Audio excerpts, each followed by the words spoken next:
आज के इस वीडियो लेक्चर में बच्चों हम लोग बात करेंगे भूगोल विषय का जो पहला अध्याय का क खंड है प्राकृतिक संसाधन के बारे में।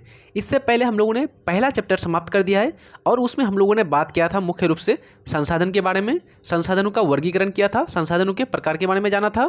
फिर हम लोगों ने जाना था संसाधनों का संरक्षण क्यों जरूरी है और संसाधन का हमारे दैनिक जीवन में महत्व क्या है। ये सब के बारे में हम लोगों ने जान लिया था। जिन जिन बच्चों ने अभी तक पहला चैप्टर पहला अध्याय नहीं पढ़ा है बच्चों, तो वह चैनल के प्लेलिस्ट में जाइए और जाकर के सबसे पहले उन सारे चीज़ को अच्छी तरह से पढ़ ले, ताकि अगर बोर्ड परीक्षा में आपको पहला चैप्टर से पहला अध्याय से संबंधित कोई भी प्रश्न टकरा जाए तो आप आसानी से उसका सॉल्यूशन कर लेंगे। ठीक है। और हम लोगों का मुख्य एम क्या है बच्चों, 90% मार्क्स आपको लाना है बोर्ड परीक्षा में। ठीक है। तो इस चैप्टर में हम लोग क्या बात करेंगे, मोटा मोटी हम बात कर देते हैं। प्राकृतिक संसाधन में हम लोग बात करेंगे मृदा निर्माण के बारे में, मृदा निर्माण का क्या क्या कारक होता है, और उसके बाद फिर भारत में पाए जाने वाले 6 प्रकार की मृदा के बारे में। ठीक है। पहला पार्ट में हम लोग ये सब चीज़ के बारे में बात करेंगे। और इसी प्रकार से बच्चों जिस प्रकार से ये पहला चैप्टर का यानी कि चैप्टर 1 का क खंड है, इसी कर्मानुसार आपका 1 का ख खंड भी होगा, ग खंड होगा, घ खंड होगा। इस प्रकार से हम लोग एक एक करके सारे संसाधनों का बहुत ही विस्तार और व्यापक ढंग से समझ और सही सूझबूझ के साथ तैयारी करेंगे बच्चों यहाँ पर। और उन सारे चीज़ों को यहाँ पर इम्पोर्टेंट मुख्य रूप से देखा जाएगा जो आपका बोर्ड परीक्षा में पूछा हुआ है या आने वाले साल पूछने की आपका क्या है संभावना ज़्यादा है। ठीक है। क्योंकि टॉप वही करता है बच्चों जो मुख्य रूप से स्मार्ट स्टडी करता है। पढ़ता तो सब है लेकिन जो स्मार्ट स्टडी करता है वही बोर्ड परीक्षा में टॉप कर देता है। मैं आगे आपको बना के भी दूंगा कि किस प्रकार से कोई बच्चा टॉप करता है, क्योंकि ये बहुत ही मान्यता रखता है बच्चों। ठीक है। आइए स्टार्ट करते हैं बिना किसी समय गंवाएं। तो पहला आपका है प्राकृतिक संसाधन में कि सबसे पहले प्राकृतिक संसाधन किसको कहेंगे। तो जब मैंने पहला चैप्टर पढ़ाया था तो वहाँ पर बोल दिया था प्राकृतिक संसाधन वैसे संसाधन को कहेंगे जिसका निर्माण किसने किया हो, प्रकृति ने किया हो। अब प्रकृति ने क्यों किया है, तो प्रकृति ने मानव की आवश्यकता को पूर्ति करने के लिए किया है, तो इसी को बोलेंगे प्राकृतिक संसाधन। वह संसाधन जिसका निर्माण प्रकृति ने मानवीय आवश्यकताओं को पूर्ति करने के लिए किया है उसे प्राकृतिक संसाधन कहते हैं। जैसे पहाड़, नदी, मिट्टी, वायु, समुद्र, सागर, महासागर, पठार, ये सारे किसके अंतर्गत आ जाएंगे बच्चों, ये आपका आ जाएंगे प्राकृतिक संसाधन, यानी कि जिसका निर्माण किसने किया हो, प्रकृति ने किया हो। ठीक है। आगे बढ़ते हैं। भारत जो है, भारत भूमि संसाधनों में क्या है, संपन्न है। यहाँ कुल उपलब्ध भूमि के लगभग 43% भाग पर मैदान का विस्तार है। भारत जो है क्या है बच्चों, भूमि संसाधन में क्या है, संपन्न है। यहाँ का जो है 43% यानी कि 43% जो आपका भूमि है वो किसका विस्तार है, वहाँ पर मैदान का विस्तार है। जैसे मुख्य रूप से आप देखेंगे उत्तर प्रदेश यानी कि यूपी का क्षेत्र, पंजाब का क्षेत्र, हरियाणा का क्षेत्र, पश्चिम बंगाल का क्षेत्र, ये सारा किस में आता है बच्चों, आपका मैदानी क्षेत्र के अंतर्गत आता है। क्यों? क्योंकि यहाँ पर बहने वाली मुख्य बड़ी बड़ी नदियाँ हैं जो अपने साथ जलोढ़ और बांगर यानी कि खादर मृदा का क्या करती है बच्चों, लेकर के जमा करती है, एकत्रित करती है। तो यहाँ पर मैदान का निर्माण होता है। ये कृषि एवं उद्योगों के विकास के लिए क्या है, काफ़ी उपयोगी है। 30% भाग पर पर्वतीय क्षेत्र है और 27% भाग पर क्या है, पठार है। तो मुख्य रूप से 30% क्या है बच्चों आपका जो है आपका पर्वतीय क्षेत्र। तो पर्वतीय क्षेत्र वाला राज्य में कौन कौन आपका आ जाएगा, जम्मू कश्मीर हो जाएगा, उत्तराखंड आ जाएगा, उसके बाद हिमाचल प्रदेश हो जाएगा। इस प्रकार से अगर आपका पठारीय क्षेत्र देखेंगे तो आप जो है दक्षिण भारत का जो क्षेत्र आता है, जैसे महाराष्ट्र, कर्नाटक, तमिलनाडु, केरल, आंध्र प्रदेश, मध्य प्रदेश, ये सब किस में आते हैं, आपका पठारी क्षेत्र में आते हैं, जो कितना परसेंट है आपका, 27% है। आगे बात करते हैं, यहाँ पर है मृदा निर्माण। ठीक है बच्चों, यहाँ पर थोड़ा सा यहाँ पर स्पेलिंग हो गया है लिखने में, तो आप लोग यहाँ पर नोट कर लें मृदा निर्माण, यानी कि किस प्रकार से मिट्टी का निर्माण होता है। ठीक है। तो पहला है आपका ये पाड़ी तंत्र का क्या है, एक बहुत ही महत्वपूर्ण घटक है।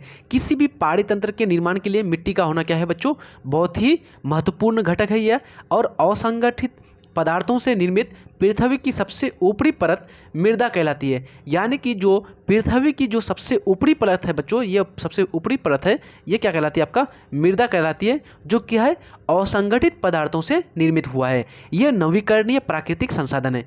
अब यहाँ पर बहुत ही इंपॉर्टेंट चीज़ है कि ये नवीकरणीय प्राकृतिक संसाधन, नवीकरणीय मीन्स इसका पुनर्चक्रण हो सकता है, इसका पुनर्निर्माण हो सकता है बच्चों, इसी को बोलेंगे नवीकरणीय प्राकृतिक संसाधन। ठीक है, आगे है, ये पौधों के विकास के माध्यम के साथ साथ पृथ्वी पर विविध यानी कि अलग अलग प्रकार की जीव समुदाय को का क्या होता है बच्चों, पोषण भी करती है। ठीक है, आगे है, मृदा निर्माण एक क्या है, जटिल प्रक्रिया है। मृदा का निर्माण आप सोचते होंगे कि ऐसे ही हो गया, नहीं बच्चों, मृदा का निर्माण क्या है, एक बहुत ही जटिल, बहुत ही जो है कम्प्लेक्स प्रक्रिया है, जो कुछ सेंटीमीटर गहरी मृदा के निर्माण में लाखों वर्ष लग जाते हैं। अगर मान लीजिए 1 से 2 सेंटीमीटर मृदा का निर्माण अगर होगा बच्चों प्रकृति के द्वारा, तो इसके निर्माण में लाखों वर्ष लग जाते हैं। चट्टानों के टूटने फूटने तथा भौतिक, रासायनिक और जैविक परिवर्तनों से क्या होता है, मृदा का निर्माण होता है। यानी कि मुख्य रूप से आप लोग को ध्यान रखना है, मृदा का निर्माण कुछ इस प्रकार से होता है बच्चों। ये सबसे बड़ा चट्टान है, इसको हम लोग कोर चट्टान कहते हैं। ये चट्टान क्या होगा, टूटेगा। अब टूटेगा कैसे, भूकंप आ गया, कुछ अलग प्रकार की सुनामी आ गई, या फिर आपका आंधी तूफान, किसी भी प्रक्रिया के द्वारा ये क्या हो गया, टूट गया तो ये छोटे छोटे भाग में बट गया आपका। तो इस प्रकार से फिर ये टूटेगा, तो इस प्रकार से फिर टूटेगा, तो फिर ये छोटा छोटा भाग में टूट जाएगा बहुत ज़्यादा। तो जब ये टूट करके बहुत छोटे छोटे कणों में बदल जाएंगे, तो इससे क्या होगा बच्चों, आपका मृदा का निर्माण हो जाएगा। इसी को बोलेंगे बहुत ही, ये क्या है बच्चों, आपका जटिल प्रक्रिया है, और इसके निर्माण में लाखों वर्ष लग सकते हैं। तापमान परिवर्तन, प्रवाहित जल की क्रिया, पवन, हिमनद और अपघटन की अन्य क्रियाएं भी ऐसे तत्व हैं जो मृदा निर्माण में क्या करते हैं बच्चों, आपका सहयोग करती है। पॉइंट आपको याद रखना है, तापमान में परिवर्तन, प्रवाहित जल की क्रिया, पवन, हिमनद और अपघटन की क्रिया क्या होती है बच्चों, मृदा का निर्माण में क्या करती है, सहयोग करती है। अब किस प्रकार से सहयोग करती है, जैसे तापमान बढ़ेगा बच्चों, तापमान बहुत ज़्यादा बढ़ने से क्या होगी, आपका वाष्पन होगा तो बारिश ज़्यादा होगी, बारिश होगी तो क्या होगा, मिट्टी का कटाव होगा। जब मिट्टी का कटाव होगा तो क्या होगा बच्चों, बारिश से यहाँ पर पानी की जो जल है बच्चों, उसकी धारा क्या हो जाएगी, तेज़ हो जाएगी। जब जल की धारा तेज़ होगी तो वो क्या होगा, अपने साथ मिट्टी को कटा करके दूसरे स्थान पर लेकर के जमा कर देगा, तो जिस प्रकार से मिट्टी का निर्माण करेगा। उसी प्रकार से अगर हवा ज़्यादा चलेगी तो हवा क्या करेगी बच्चों, अपने साथ धूलकण को लेके जाएगा और एक स्थान से धूलकण को लेकर के दूसरे स्थान तक जमा कर देगा, तो वहाँ पर मिट्टी का निर्माण कर देगा। उसी प्रकार से हिमनद और अपघटन की क्रियाएं भी क्या करती है, मृदा निर्माण में सहयोग करती है। अगला है, बहुत ही इंपॉर्टेंट है बच्चों, बहुत ही इंपॉर्टेंट है, VVI लिख दीजिए अपना कॉपी में आप लोग फटाफट। ये आपका क्वेश्चन जो है बार बार पूछा गया हो, और मुख्य रूप से जो है 2019 में आपका क्वेश्चन पूछा गया था कि मृदा निर्माण के कारकों को लिखें। तो आपको कुछ नहीं लिखना था, 2 नंबर का अंक था, सीधे आप लोग इस पॉइंट को वहाँ पर लिख देंगे तो आपको आंसर मिल जाएगा सीधा। ठीक है, स्क्रीनशॉट खींच लीजिए, अन्यथा अपने नोटबुक में नोट कर लिए। तो यहाँ पर मृदा निर्माण के क्या क्या कारक है, तो सबसे पहले लिख लेंगे मृदा निर्माण के निम्न कारक है। पहला, उच्चावच या धराकीर्ति, दूसरा मूल शैल या चट्टान, तीसरा जलवायु, फिर वनस्पति, जैव पदार्थ, फिर खनिज कण और समय। ये सारे क्या है बच्चों, मृदा निर्माण के मुख्य रूप से अलग अलग कारक है। अब अगर कोई बात करें बच्चों उच्चावच या धराकीर्ति, तो उच्चावच बोलते बच्चों पृथ्वी की ऊंचाई और नीचाई को, यानी कि सम्मिलित रूप से हम लोग क्या बोलेंगे, उसको उच्चावच बोलेंगे। जब ऊंचा होगा बच्चों, मान लीजिए इस प्रकार से कोई पठार है, तो ये क्या, पृथ्वी का, मान लीजिए ये हवा चलेगी इस प्रकार से, तो ये हवा क्या करेगा बच्चों, इस पठार के ऊपरी क्षेत्र को तोड़ करके नीचे गिराएगा और किसी गड्ढा वाले क्षेत्र को वहाँ पर जाकर के क्या कर देगा, मिट्टी का जमा कर देगा, तो वहाँ एकत्रित कर देगा, तो वहाँ क्या, किसका निर्माण हो जाएगा, मृदा का निर्माण हो जाएगा। उसी प्रकार से मूल शैल या चट्टान टूटेगा तो ये भी क्या करेगा, मृदा निर्माण में मुख्य रूप से सहयोग करेगा, तो ये भी क्या हो जाएगा बच्चों, मृदा निर्माण का कारक हो जाएगा। उसी प्रकार से जलवायु, वनस्पति, जैव पदार्थ, खनिज कण और समय, ये सारे क्या होंगे, मृदा निर्माण में कारक होगा। समय के बारे में तो आप लोग जानते ही हैं, लाखों वर्ष लग सकते हैं, तो इसलिए समय भी बहुत बड़ा कारक है, बहुत बड़ा फैक्टर है। तो आप लोग को VVI रूप से ये लिख लेना है अपना कॉपी में, लघु उत्तरीय प्रश्न के रूप में आपका क्वेश्चन आता है। ये आपका कब पूछा गया था, तो 2019 में क्वेश्चन पूछा गया था, आप लोग अपना क्वेश्चन बैंक में देख लेंगे। अगला है, भारत में मुख्य रूप से कितने प्रकार की मिट्टी पाई जाती है, तो भारत में जो है प्रमुख 6 प्रकार की मृदाएँ, 6 प्रकार की मिट्टी पाई जाती है। सबसे पहला आ रहा है आपका जलोढ़ मृदा। कौन सी मृदा बच्चों, आपका जलोढ़ मृदा।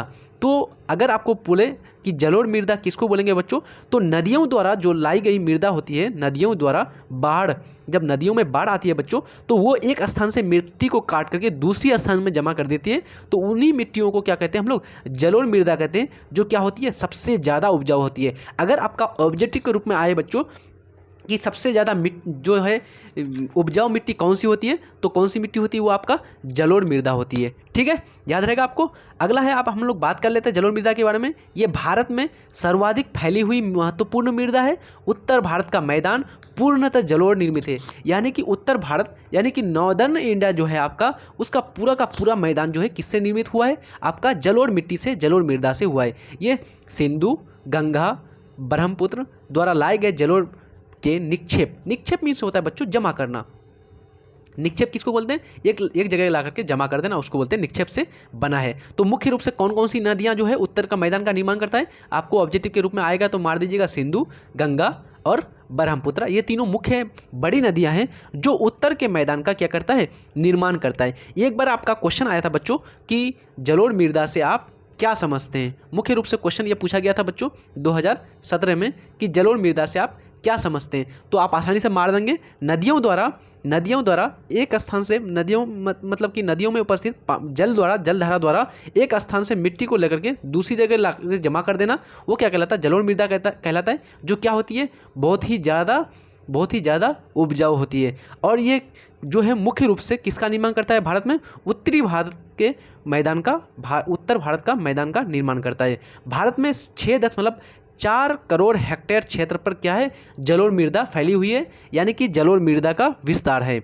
जलोढ़ मृदा का गठन बालू, सिल्ट, मृत्तिका के विभिन्न अनुपात से होते हैं। यानी कि अगर आपको पूछे बच्चों जलोढ़ मृदा जो है उसमें मुख्य रूप से क्या क्या होता है, तो आपको बोल देना है बालू, सिल्ट और मृत्तिका, यानी कि मरे हुए जीव जंतु, पेड़ पौधे, अन्य जो है चीज़ों का क्या होता है बच्चों, मुख्य रूप से अनुपात में मिला हुआ रहता है। इसका रंग भूरे रंग का होता है, जो कभी धुंधला तो कभी लालिमा लिए होता है। यानी कि ये कभी कभार लालिमा भी लगता है, कभी कभार धुंधला लगता है, लेकिन मुख्य रूप से इसका रंग कैसा होता है बच्चों, आपका भूरा कलर होता है। जब नदी में बाढ़ आता है और वो बाढ़ के द्वारा मिट्टी लाई जाती है बच्चों और जमा कर देता है, और जब वो पानी जो है बाढ़ का पानी नीचे उतर जाता है, तो आप लोग देखेंगे बच्चों वो बाढ़ द्वारा लाई गई मिट्टी थी नदियों के द्वारा, तो वो मिट्टी क्या होती है, भूरे रंग की होती है। और वो मिट्टी कैसी होती है, बहुत ही ज़्यादा उपजाऊ होती है। उसी को हम लोग बोलते हैं मुख्य रूप से जलोढ़ मृदा। अगर आपको पूछे बच्चों कि जलोढ़ मृदा का मुख्य रूप से विस्तार कहाँ है, जलोढ़ मृदा जो है विस्तार इसका कहाँ कहाँ पर है, ये क्वेश्चन आपका 2018 में पूछा गया था कि जलोढ़ मृदा के विस्तार वाले राज्यों के नाम बताएं। तो आप तो आसानी से बता देंगे, सिंधु का क्षेत्र, गंगा का क्षेत्र और ब्रह्मपुत्र का क्षेत्र। लेकिन राज्य अगर आपको पूछा जाए, राज्य पूछा गया था 2018 में, तो आपको कौन कौन सा राज्य बता देंगे, सबसे पहला बता देंगे आप पंजाब, दूसरा बता देंगे हरियाणा, तीसरा उत्तर प्रदेश, बिहार, उसके बाद फिर पश्चिम बंगाल, उड़ीसा। ठीक है, इन सब का नाम आपको लिख देना है, आपको नोट कर लेनी है। ठीक है, ये क्वेश्चन आपका 2018 में पूछा गया था, तो राज्य सब का नाम भी आपको अच्छी तरह से याद रख लेना है। ठीक है, आगे बढ़ते हैं बच्चों। आयु के आधार पर अब जलोढ़ मृदा के 2 प्रकार होते हैं। सबसे पहले हम लोग मृदा के बारे में जाना था, जलोढ़ मृदा। तो यहाँ पर जो है अब जलोढ़ मृदा को 2 भागों में बांटा गया है। एक है आपका पुराना जलोढ़ और दूसरा है आपका बच्चों नवीन जलोढ़। ठीक है, तो पुराना जलोढ़ क्या होता है, यानी कि पुराना जलोढ़ कहेंगे बच्चों जिसमें जो है कंकर और बजरी की मात्रा क्या होगी, ज़्यादा होगी, जो क्या होगा, कम उपजाऊ होगा। यानी कि पुराना जलोढ़ क्या होता है, बहुत ही कम उपजाऊ होता है, जबकि जो नवीन जलोढ़ होता है या क्या होता है, ज़्यादा उपजाऊ होता है और इसमें महीन कण पाए जाते हैं। ठीक है, मुख्य रूप से तो पुराने जलोढ़ के बारे में जानते हैं। इसमें कंकर एवं बजरी की मात्रा क्या होती है, अधिक होती है। इसे क्या कहा जाता है, बांगर भी कहा जाता है। बहुत ही इंपॉर्टेंट है, नोट कर लीजिएगा कि पुराने जलोढ़ को क्या कहा जाता है, तो बांगड़। नवीन जलोढ़ को क्या कहा जाता है, खादर कहा जाता है। तो नवीन जलोढ़ में किस कण की मात्रा ज़्यादा होती है, महीन कण की मात्रा क्या होती है बच्चों, बहुत ज़्यादा होती है। आगे बढ़ते हैं। अब यहाँ पर आगे बढ़ने से पहले मैं बता दूं बच्चों, खादर और बांगर, यहाँ पर बात की ना अभी, बांगर और खादर, तो आप लोग को याद रखना है बांगर किसको बोलते हैं, पुराने जलोढ़ को, और खादर किसको बोलते हैं, नवीन जलोढ़ को। तो यहाँ पर आपका क्वेश्चन पूछा गया था बच्चों 2012 में कि खादर और बांगर में क्या अंतर है, मुख्य अंतर लिखें दोनों के बीच। तो आप लोग आसानी से लिख लेंगे, खादर क्या होती है, एक नवीन जलोढ़ है, और बांगर क्या है, पुरानी जलोढ़ है। खादर में क्या होता है बच्चों, आपका महीन कण पाए जाते हैं, जबकि बांगर में आपका कंकर और बजरी की मात्रा क्या होती है, ज़्यादा होती है। इस तरह से आप लोग लिख लेंगे। आगे है बच्चों, खादर में बालू एवं मृत्तिका का कण, मृत्तिका का मिश्रण होता है, और ये क्या होती है, काफ़ी उपजाऊ होती है। यही पॉइंट मैंने बताया आपको। जलोढ़ मृदा में पोटाश, फॉस्फोरस और चूना जैसे तत्वों की अधिकता होती है और वही नाइट्रोजन एवं जैव पदार्थ की क्या होती है, कमी होती है। तो सबसे ज़्यादा यहाँ पर किस में क्या पाया जाता है बच्चों आपका, तो आपका पोटाश और फॉस्फोरस और चूना जैसे तत्व पाए जाते हैं। ठीक है, याद रहेगा आपको ये सारा चीज़, अच्छी तरह से आप लोग ध्यान रखिएगा। आगे बढ़ते हैं। ये गन्ना, चावल, गेहूं, मक्का, दलहन जैसे फसलों के लिए क्या होती है, काफ़ी उपजाऊ होते हैं। आपका क्वेश्चन पूछा गया था बच्चों 2017 में पूछा गया था कि जलोढ़ मृदा में कौन कौन सी फसलें उगाई जाती है। 2 नंबर में क्वेश्चन पूछा गया था, तो आसानी से आप लोग लिख लेंगे बच्चों कौन कौन सा फसलें उपजाया जाता है जलोढ़ में। गन्ना, चावल, गेहूं, मक्का, दलहन, ये सारे फसलों आप लोग नोट कर लीजिए, ये जलोढ़ मृदा में उपजाए जाते हैं मुख्य रूप से। ठीक है, नोट पॉइंट के रूप में कुछ दिया हुआ है। उत्तरी बिहार में बालू प्रधान जलोढ़ को दियारा भूमि कहा जाता है। बहुत ही इंपॉर्टेंट है, VVI मार दीजिए। अगर आपको क्वेश्चन आ जाएगा बच्चों कि दियारा जो है किससे संबंधित है, तो वहाँ पर ऑप्शन दे देगा और लास्ट ऑप्शन दे देगा उत्तर बिहार में बालू प्रधान जलोढ़, तो ये आपका ऑप्शन सही हो जाएगा। तो आप लोग को याद रखना है, उत्तर बिहार में जो बालू प्रधान जो जलोढ़ है उसको क्या कहा जाता है, आपका दियारा कहा जाता है। मक्का की खेती के लिए क्या है, ये आपका विश्व में प्रसिद्ध है। तो कौन सा, दियारा का जो क्षेत्र है वो मक्का उपजाऊ के लिए काफ़ी क्या है, प्रसिद्ध है। दूसरा अब हम लोग प्रकार में जानेंगे बच्चों काली मृदा के बारे में। सारा चीज़ आपका हो गया इससे संबंधित। अब हम लोग जानते हैं बच्चों काली मृदा के बारे में। 1 सेकेंड बच्चों, अब हम लोग आगे बढ़ते हैं। तो मुख्य रूप से जानते हैं काली मृदा के बारे में। सबसे पहला, इसमें उपस्थित एल्यूमिनियम एवं लौह यौगिक के कारण इस मिट्टी का रंग काला होता है। बहुत ही जल्दी VVI लगा दीजिए, अपना कॉपी में नोट डाउन कर लीजिए, बहुत ही इंपॉर्टेंट है बच्चों। मैं जब जब बोलूँगा VVI है, आप लोग को नोट डाउन कर लेना है। और 100% यहाँ से क्वेश्चन पूछा गया है या तो क्वेश्चन आने वाला है। ठीक है, ये कपास की खेती के लिए काफ़ी उपयुक्त मानी जाती है। ये क्वेश्चन ऑलरेडी आपका पूछा गया क्वेश्चन है, यानी कि पूछा गया था बच्चों काली मिट्टी किस फसल के लिए उपयुक्त मानी जाती है। ये क्वेश्चन आपका 2019 में ऑब्जेक्टिव के रूप में पूछा गया था। तो किस मिट्टी के लिए, किस फसल के लिए, कपास के लिए। ठीक है, जिसकी वजह से इसे यानी कि काली मिट्टी को क्या कहा जाता है, काली कपासी मृदा भी कहा जाता है। काली मिट्टी को क्या कहा जाता है, काली कपासी मृदा भी कहा जाता है। ये मृदा भारत में लगभग 6.4 करोड़ हेक्टेयर भूमि पर फैली है, जो महाराष्ट्र, गुजरात, कर्नाटक, आंध्र प्रदेश तथा तमिलनाडु। बहुत ही इंपॉर्टेंट है। और यहाँ से मैं आप लोग को याद रखने का ट्रिक भी बता देता हूँ। देखिए, जो आपका ये महाराष्ट्र, गुजरात, कर्नाटक, आंध्र प्रदेश और तमिलनाडु का जो क्षेत्र है बच्चों, ये सारा क्षेत्र आपका दक्षिण भारत में आता है। यहाँ पर आता है महाराष्ट्र, यहाँ पर आता है गुजरात, यहाँ पर आता है आपका बच्चों कर्नाटक, यहाँ पर आता है आपका तमिलनाडु, ये आता है आंध्र प्रदेश। तो ये जो पूरा क्षेत्र है, पूरा का पूरा क्षेत्र, ये दक्षिण भारत का क्षेत्र है। तो दक्षिण भारत का क्षेत्र में ही सिर्फ काली मिट्टी क्यों पाई जाती है, तो आप लोग को याद रखना है क्योंकि दक्षिण भारत में क्या है, प्रायद्वीपीय पठार है। और ये प्रायद्वीपीय पठार कैसा है, पूरा काला है बच्चों। तो यहाँ पर जो है निर्माण हुआ है काली मिट्टी का। अब अगर कोई बोले आपको कि काली मिट्टी का रंग काला क्यों होता है, तो आप लोग को बताना है एल्युमिनियम एवं लौह यौगिक के कारण इसका रंग क्या होता है, काला होता है। ये मृदा लगभग कितना है बच्चों, आपका 6.4 करोड़ हेक्टेयर पर फैला हुआ है। और मुख्य रूप से राज्य सबको आपको याद रख लेना है, इसका स्थानीय नाम क्या है, रेंगुर है। बहुत ही इंपॉर्टेंट है, जल्दी आप लोग लिख लीजिए अपना कॉपी में। रेंगुर किसे कहा जाता है, तो आपका काली मृदा को कहा जाता है स्थानीय नाम। एक बार ऑब्जेक्टिव में पूछा गया था कि रेगुर किस मिट्टी का स्थानीय नाम है, या जो है काली मिट्टी को स्थानीय नाम के रूप में क्या कहा जाता है, आप लोग को याद रखना है रेगुर। ठीक है, चलिए आगे बढ़ते हैं। अब यहाँ पर थोड़ा सा दे दिया है यहाँ पर नोट पॉइंट के रूप में, 1 हेक्टेयर जो है 4 बीघा के बराबर होता है और 1 बीघा जो है बच्चों 20 डिसमिल के बराबर होता है। लेकिन आप लोग को ध्यान रखना है, ये स्थान के आधार पर बदलते रहता है बच्चों। 1 हेक्टेयर 4 बीघा तो सही है, लेकिन 1 बीघा जो 20 डिसमिल दिया हुआ है, बहुत जगह 1 बीघा 52 डिसमिल, कहीं पर 1 बीघा 40 डिसमिल, इस प्रकार से चलता है। तो आप लोग कमेंट सेक्शन में लिखना बच्चों, अपने माता पिता से पूछ कर कि आपके गांव, आपके एरिया में, आपके क्षेत्र में किस प्रकार से 1 बीघा का माप होता है, यानी कि 1 बीघा जो होता है कितना डिसमिल के बराबर होता है आपके उधर। ठीक है, जैसे मेरे उधर जो है 1 बीघा जो है 52 डिसमिल के बराबर होता है। ठीक है, आगे है, इस मिट्टी की सबसे बड़ी विशेषता ये है कि इसमें नमी धारण करने की क्षमता अधिक होती है। ये मृदा कैल्शियम कार्बोनेट CaCO3, बहुत ही इंपॉर्टेंट है, जल्दी नोट कर लीजिए, क्वेश्चन पूछा हुआ है आपका बच्चों। कैल्शियम कार्बोनेट, मैग्नीशियम, पोटाश, चूना जैसे पौष्टिक तत्वों से परिपूर्ण होता है, लेकिन फॉस्फोरस की क्या होती है, कमी होती है। यानी कि आप लोग को याद रखना है बच्चों, काली मिट्टी जो होती है इसमें नमी धारण करने की क्षमता क्या होती है, बहुत अधिक होती है। और इसका जो है कौन कौन सा चीज़ पाया जाता है मैंने बता दिया यहाँ पर, लेकिन इसमें क्या होती है, फॉस्फोरस की बहुत ही ज़्यादा कमी होती है।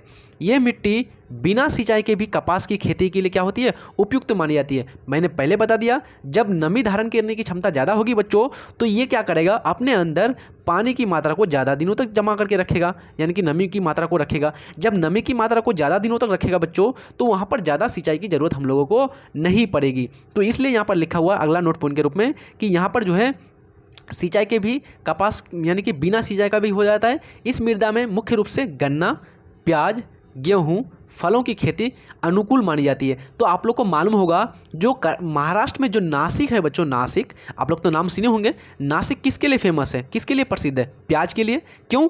क्योंकि वहाँ पर की मिट्टी कैसी है, काली मिट्टी है पूरा का पूरा। और कर्नाटक साइड में आप जाएंगे, जब कभी महाराष्ट्र साइड जब घूमने के लिए कभी जाएंगे, आपको मौका मिलेगा तो वहाँ पर गन्ना की खेती आपको मुख्य रूप से मिलेंगे। फलों में जो है मुख्य रूप से अंगूर की खेती बहुत ही ज़्यादा देखने को मिलेगी। तो आप लोग को याद रखना है, गन्ना की खेती सबसे ज़्यादा किस में होता है बच्चों, काली मिट्टी में होती है। कपास की खेती किस में होती है, आपका काली मिट्टी में होती है। ठीक है, याद रहेगा आपको। और ये सब आपका ऑप्शन ये सब क्वेश्चन आपका ऑलरेडी बच्चों पूछा हुआ क्वेश्चन है। ठीक है, किसी भी प्रकार की आप लोगों को समस्या ये सब क्वेश्चन में नहीं होनी चाहिए। ये जो आपका है काली मिट्टी का जो है दूसरा नाम क्या कहा था बच्चों, काली मिट्टी का, तो इसको रेगुर भी कहा जाता है। ये क्वेश्चन जो है आपका पूछा हुआ है, कब कब पूछा हुआ है मैं बता दूं आपको, बहुत ही इंपॉर्टेंट क्वेश्चन है ये आपका 2011 में पूछा हुआ था, 2013 में पूछा हुआ है, 2017 में भी पूछा हुआ है, 2019 में भी पूछा हुआ है। अब सोचिए एक प्रश्न को ही 4 से 5 बार पूछ लिया गया है, तो आप सोचिए कितना इंपॉर्टेंट है। इसलिए आपको याद रखना है, काली मिट्टी को, काली मृदा को क्या कहा जाता है, आपका रेगुर भी कहा जाता है। आगे बढ़ते हैं, अब हम लोग बात करते हैं लाल एवं पीली मृदा। किसके बारे में, लाल एवं पीली मृदा। सामान्यतः 100 सेंटीमीटर यानी कि 100 सेंटीमीटर से कम वर्षा वाले पठार के पूर्वी एवं दक्षिणी हिस्से में इस मृदा का विकास हुआ है। यानी इस मृदा का जो मुख्य रूप से विकास हुआ है बच्चों, 100 सेंटीमीटर से कम वर्षा वाले क्षेत्र में, जैसे आपका तमिलनाडु में भी कुछ है, कर्नाटक में है, गोवा में है, दक्षिण पूर्व महासागर मतलब कि महाराष्ट्र में भी कुछ है इसका हिस्सा, आंध्र प्रदेश में कुछ हिस्सा है। ठीक है, तो इसका ज़्यादा इंपॉर्टेंट नहीं है बच्चों, जो इंपॉर्टेंट रहेगा मैं वहाँ पर आपको बता दूंगा। ठीक है, इसमें लौह अंश की मात्रा के कारण इसका रंग कैसा होता है, लाल होता है। अब इससे पहले मैं काली मिट्टी जहाँ पर बताया था तो वहाँ भी बताया कि लौह अंश के कारण वो मिट्टी लाल काली होती है, जब फिर यहाँ पर मैं बता रहा हूँ कि ये जो है लौह अंश के कारण लाल होती है। तो आप लोग को मालूम होना चाहिए बच्चों, जब लोहा को आप लोग सिंपल रूप में देखते हैं तो वो कैसा रहता है, काला रहता है। तो उसकी मात्रा जब ज़्यादा होगी तो कैसा होगा, आपका काली मिट्टी का निर्माण करेगा। लेकिन जब ज़्यादा धूप पड़ेगा बच्चों, तो वो हम लोग ज़्यादा देखते हैं, जब लोहा को गर्म किया जाता है, तप्त दिया जाता है, हीट दिया जाता है, तो वो क्या हो जाता है बच्चों, लाल हो जाता है। देखते हैं ना आप लोग, कब जब कोई भी आदमी हथियार बनाता है बच्चों, किसी भी प्रकार का, जैसे कुदाल, जैसे हसुआ का निर्माण करता है किसी भी प्रकार से, तो वो कैसा किया जाता है, उसको गर्म किया जाता है। जब आग में गर्म किया जाता है तो वो पूरा लाल तप्त हो जाता है। तो वो लाल जो तप्त हो जाता है बच्चों, उसी से निर्माण हो जाता है लाल मिट्टी का। तो मुख्य रूप से जो क्या होता है बच्चों, क्योंकि वहाँ पर वर्षा कैसी होती है, 100 सेंटीमीटर से कम वर्षा होती है, इसलिए वहाँ पर हीट थोड़ा सा ज़्यादा होगा। जब हीट ज़्यादा होगा तो वहाँ पर लोहा का जो अंश है वो क्या हो जाएगा बच्चों, आपका लाल में बदल जाएगा, और वो क्या हो जाएगा, उसी से लाल एवं पीली मिट्टी का निर्माण हो जाएगा। ठीक है, अब आगे बढ़ते हैं। ये भारत के कुल कृषि भूमि के 7.2 करोड़ हेक्टेयर भूमि पर पाया जाता है। ये मूल रूप से ग्रेनाइट नीस जैसे रवेदार आग्नेय चट्टान के विघटित एवं रूपांतरित होने से बने हैं। विघटित मीन्स होता है बच्चों टूटना, और रूपांतरित होना मीन्स कि एक रंग से दूसरे स्तर मतलब कि बदल जाना। जैसे आपका रवेदार से परतदार में बदल जाना, जैसे आपका आग्नेय चट्टान से रूपांतरित या कायांतरित चट्टान में बदल जाना। ठीक है, आगे है, इस मृदा का प्रसार कहाँ पर है, तो तमिलनाडु में, कर्नाटक में, गोवा, दक्षिण पूर्वी महाराष्ट्र, आंध्र प्रदेश, उड़ीसा, छोटा नागपुर का पठार। छोटा नागपुर का पठार आपका ऑब्जेक्टिव के रूप में आ सकता है कि छोटा नागपुर का पठार कहाँ पर है, तो आप लोग को याद रखना चाहिए ये आपका झारखंड में है। कहाँ पर है बच्चों, आपका झारखंड में है। जब आपका बताएंगे हम कोयला संसाधन यानी कि खनिज संसाधन के बारे में, तो वहाँ पर मैं बताऊंगा छोटा नागपुर का पठार के बारे में मुख्य रूप से। एवं मेघालय का पठार का क्षेत्र भी कैसा है, वहाँ भी आपका लाल एवं पीली मिट्टी पाई जाती है। ये मृदा जैविक पदार्थों की कमी के कारण जलोढ़ एवं काली मृदा की अपेक्षा कैसी होती है, कम उपजाऊ होती है। यानी कि इसमें जो है बच्चों जैविक पदार्थों की कमी होती है। यानी जैविक मीन्स होता है बच्चों जीव जंतु, यानी जीव जंतु के अवशेष की कमी होती है, इसलिए ये कम उपजाऊ और कम उर्वरक होता है। लेकिन उर्वरकों का उपयोग से इसकी उत्पादकता को क्या किया जाता है, बढ़ाया जाता है। यानी कि रासायनिक खाद जैसे यूरिया, पोटास, DAP, ये जितना सारा चीज़ होता है इसका प्रयोग करके क्या किया जाता है बच्चों, फसल की उत्पादकता को बढ़ाया जाता है। इस मृदा में सिंचाई की व्यवस्था कर चावल, ज्वार बाजरा, मक्का, मूंगफली, तंबाकू और फलों का उत्पादन क्या किया जाता है, मतलब आसानी से किया जाता है। अब आगे बात करते हैं हम लोग बच्चों मुख्य रूप से लेटराइट मृदा के बारे में। लेटराइट मृदा ये ज़्यादा इंपॉर्टेंट नहीं है, मैं पहले भी बता दिया हूँ। जलोढ़ और काली मृदा को आप लोग को मुख्य रूप से तैयारी करनी है, ठीक है। तो लेटराइट मृदा बात कर लेते हैं, यहाँ पर एक आध ऑब्जेक्टिव बनेगा वो सब मैं बता दूंगा। लेटराइट शब्द की उत्पत्ति जो है ग्रीक भाषा के लेटर शब्द से हुई है, जिसका अर्थ क्या होता है, ईंट। कैसा, क्या अर्थ होता है इसका, ईंट। और इस प्रकार के मिट्टी की विकास उच्च तापमान और अधिक वर्षा वाले क्षेत्र में हुआ है। तो अब जब ईंट हम लोग का दिमाग में आता है तो ईंट का रंग कैसा होता है बच्चों, लाल। और लाल कैसे होता है, जब इसको क्या किया जाता है, तापमान दिया जाता है, हीट किया जाता है, तब बनता है। तो इसी प्रकार से लेटराइट मृदा का निर्माण कैसे होगा, जब उच्च तापमान होगा और वर्षा की मात्रा भी कैसी होगी, अधिक होगी, तो वहाँ पर लेटराइट मृदा का निर्माण होगा। ये मृदा का फैलाव भारत में 1.3 करोड़ हेक्टेयर यानी कि बहुत ही कम है। ये मिट्टी अपक्षय के कारण कठोर होती है। कैसी होती है बच्चों, अपक्षय के कारण ये आपका मिट्टी जो है बहुत ही ज़्यादा कठोर होती है। इसका रंग एल्युमिनियम एवं लोहे के कारण कैसा होता है, लाल होता है। इसमें भी एल्युमिनियम और लोहे की मात्रा पाई जाती है। इस मृदा का विस्तार कर्नाटक, केरल, तमिलनाडु, मध्य प्रदेश, उड़ीसा तथा असम की पहाड़ियों में मिलता है। तो स्पेशली रूप से जो है ये भी मिट्टी जो है मुख्य रूप से आपका दक्षिण भारत यानी कि साउथ इंडिया में ही ज़्यादातर पाया जाता है। मृदा संरक्षण तकनीक के सहारे चाय एवं कहवा ये आपका जो है बच्चों पीने वाला पदार्थ है ना। चाय आप पीते हैं, चाय लेते हैं ना, जिससे आपका कौन सा अम्ल पाया जाता है, टैनिक अम्ल। तो ये उत्पादन कहाँ पर, कर्नाटक, केरल और तमिलनाडु जैसे राज्य में किया जाता है। तो सबसे ज़्यादा आपका जो है कॉफ़ी उत्पादन जो होता है बच्चों आपका, वो कहाँ होता है, कर्नाटक में होता है। तमिलनाडु, आंध्र प्रदेश और केरल में इस मृदा पर काजू की खेती भी उपयुक्त मानी जाती है, ठीक है। मुख्य रूप से तमिलनाडु, आंध्र प्रदेश और कहाँ पर, केरल में।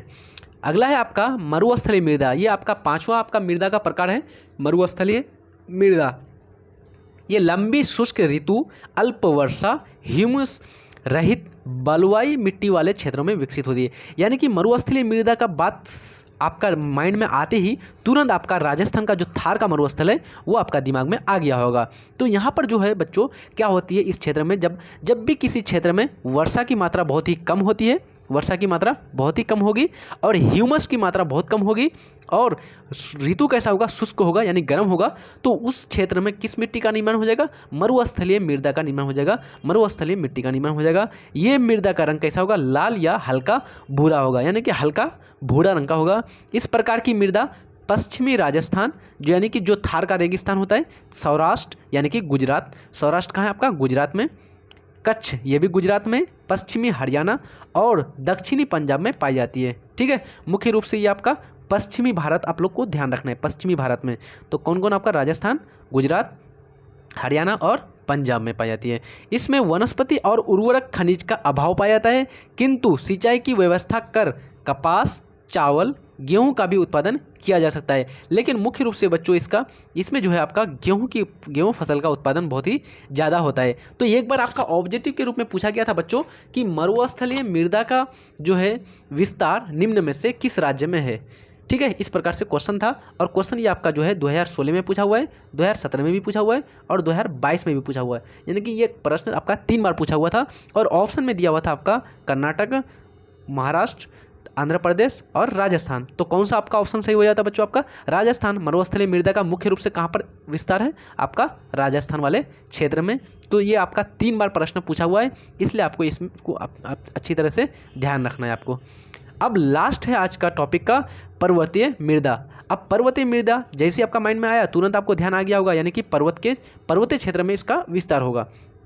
ये पढ़ाए पर्वतीय और पहाड़ी क्षेत्रों में देखने को मिलता है। यानी कि जो मृदा है बच्चों, पर्वतीय मृदा, यह कहाँ पर देखने को मिलेगा आपका? पहाड़ी क्षेत्र में। ये मृदा जटिल एवं विविधता वाली होती है। यानी कि ये कैसा होता है बच्चों? बहुत ही कम्प्लेक्स होता है, बहुत ही जटिल होती है और विविधता यानी कि अलग अलग प्रकार की होती है। ये पर्वत के ढलानों पर फलों के बागान एवं नदी घाटी में चावल एवं आलू का लगभग सभी क्षेत्रों में उत्पादन किया जाता है। यानी कि आपको याद रखना है, मुख्य रूप से पर्वतीय मृदा वाले क्षेत्र में मुख्य रूप से बागान और चावल के साथ साथ आलू का क्या किया जाता है? उत्पादन किया जाता है। लेकिन यहाँ पर बागान में मुख्य रूप से आपका सेब का उत्पादन बहुत ही मुख्य रूप से है बच्चों। यानी कि आप जम्मू कश्मीर देख लीजिए, हिमाचल प्रदेश देख लीजिए, आप जो है उत्तराखंड देख लीजिए, इस क्षेत्र में जो है सबसे ज़्यादा किसका उत्पादन किया जाता है? सेब का उत्पादन किया जाता है फलों में। ठीक है, तो आप लोग को आई थिंक सारा चीज़ ये समझ में आ गया होगा। मृदा के प्रकार में किसी भी प्रकार की समस्या नहीं रही होगी। यहाँ से जो भी प्रश्न आपका पूछा जाएगा आने वाले साल में, आप आसानी से सारे प्रश्नों का हल कर देंगे बच्चों। किसी भी प्रकार की समस्या नहीं आएगी आप लोग को आई थिंक। और हम लोगों का एम एक ही है, मैं बार बार बोलता हूँ, आप लोगों को 90% मार्क्स से नीचे आप लोग को नहीं लानी है। और किस प्रकार से लाना है ये सारा चीज़ मैं आपको बीच बीच में टिप्स देता रहूँगा कि किस प्रकार से हम लोग को पढ़ना है। बस लगे रहिए बच्चों अच्छी तरह से। सब जाग रहे तू सोता रहे, किस्मत को थामे रोता रहे, जो दूर है माना मिला नहीं, जो पास है उसे भी खोता रहे। यानी कि बच्चों जो सो रहा है उसे सोने दो, अपने को बस चलना है, अपनी मंजिल को बस पा लेना है। ठीक है, तो लगे रहिए। अगर चैनल में नए हैं तो सब्सक्राइब कर लीजिए बच्चों, और अपने दोस्त अपने फ्रेंड सर्कल में शेयर कर दीजिए। लाइक तो बनता ही बच्चों, क्योंकि हम लोग आप लोगों के लिए बहुत ही ज़्यादा मेहनत करते हैं, दिन रात एक कर देते हैं, एक से एक अच्छा से अच्छा मटेरियल देने का प्रयास करते हैं, ताकि हमारे जितने भी बच्चे हैं वो बोर्ड परीक्षा में अच्छा से अच्छा मार्क्स प्राप्त कर सकें। मिलते हैं नेक्स्ट वीडियो में, तब तक के लिए जय हिंद, धन्यवाद।